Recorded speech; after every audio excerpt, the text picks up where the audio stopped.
अब्दाली अहमद शाह दुर्रानी को नजीब उद दौला नजीब खान रोहिला ने मराठों के खिलाफ बुलाया था। कारण मराठों का बढ़ता प्रभाव। पानीपत से पहले मराठों का साम्राज्य उत्तर भारत तक फैल चुका था। दिल्ली, आगरा, पंजाब तक उनकी पकड़ मजबूत हो गई थी। यह स्थिति नजीब जैसे अफगान सरदारों और रोहिलों को खटक रही थी। टी अपना अस्तित्व बचाना। मराठे दिल्ली पर नियंत्रण कर रहे थे और नजीब उद दौला का प्रभाव कम हो रहा था। उसे डर था कि अगर मराठों की ताकत और बढ़ी तो रोहिले और उनके इलाके नष्ट हो जाएंगे। 3. धार्मिक और राजनीतिक समर्थन जुटाना। नजीब ने अब्दाली को इस तरह समझाया कि मराठे इस्लामी शासन के लिए बड़ा खतरा है। उसने अब्दाली को धार्मिक मुद्दा बताकर लुभाया ताकि वह भारत पर फिर से आक्रमण करे। अपने स्वार्थ और सत्ता की सुरक्षा। नजीब को पता था कि अकेले वह मराठों का सामना नहीं कर सकता, इसलिए उसने बाहर से ताकतवर सहयोगी बुलाना बेहतर समझा। पानीपत के तृतीय युद्ध की शुरुआत से पहले नजीबुद्दौला, रोहिल्ला सरदार और अहमद शाह अब्दाली अफगान शासक के बीच हुआ गुप्त पत्र व्यवहार ही इस पूरे संघर्ष का बीजारोपण माना जाता है। इस पत्राचार के ऐतिहासिक दस्तावेज विभिन्न फारसी स्रोतों, मराठी बकरे और अंग्रेज इतिहासकारों की रचनाओं में मिलते हैं। विस्तार से जानकारी इस प्रकार है। शोर 1 पृष्ठभूमि। 1950 के दशक में उत्तर भारत में मराठों का प्रभाव तेजी से बढ़ा। नजीबुद्दौला, जो रोहिल्लों का प्रमुख सरदार था, पहले मराठों से हार चुका था और दिल्ली से बाहर निकाला गया।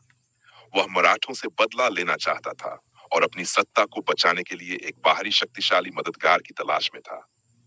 इसी समय उसने अहमद शाह अब्दाली से संपर्क साधा, जो पहले से ही भारत पर कई बार आक्रमण कर चुका था। शब्दू नजीब और अब्दाली के बीच पत्र व्यवहार की शुरुआत। 1919 में नजीबुद्दौला ने काबुल दरबार में गुप्त पत्र भेजे, जिनमें मराठों की बढ़ती शक्ति का भय दिखाकर अब्दाली को भारत बुलाया। पत्रों में नजीब ने लिखा कि मराठे दिल्ली और उत्तर भारत पर पूरी तरह अधिकार करने वाले हैं। अगर उन्हें अभी न रोका गया तो इस्लाम का नामो निशान भारत से मिट जाएगा। केवल अब्दाली ही मुस्लिम धर्म और तख्त ए दिल्ली का रक्षक बन सकता है। नजीब ने अब्दाली को यह भी आश्वासन दिया कि दिल्ली और आसपास की मुस्लिम ताकतें उसके साथ मिल जाएंगी। अब्दाली की रुचि और जवाब। अब्दाली को यह प्रस्ताव बेहद लुभावना लगा, क्योंकि भारत की अपार संपत्ति, खजाने लूट उसके लिए आकर्षण थी। नजीब ने राजनीतिक समर्थन का वादा किया था। उसे पहले से ही भारत पर कब्जा करने की महत्वाकांक्षा थी। अब्दाली ने अपने जवाबी पत्र में लिखा कि वह जल्द ही विशाल सेना लेकर भारत आएगा और मराठों का नाश करेगा। उसने नजीब को निर्देश दिए कि वह दिल्ली के मुस्लिम सरदारों जैसे शुजा-उद-दौला बंगालोद के नवाबी को एकजुट करे।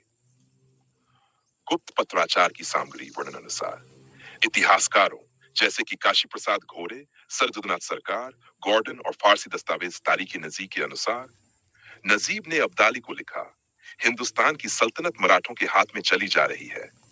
आप अगर इस समय न आए तो इस्लामी शान मिट जाएगी। हम सब आपके कदमों में हैं। अब्दाली ने उत्तर दिया, हम शीघ्र काबुल से सेना लेकर उतरेंगे।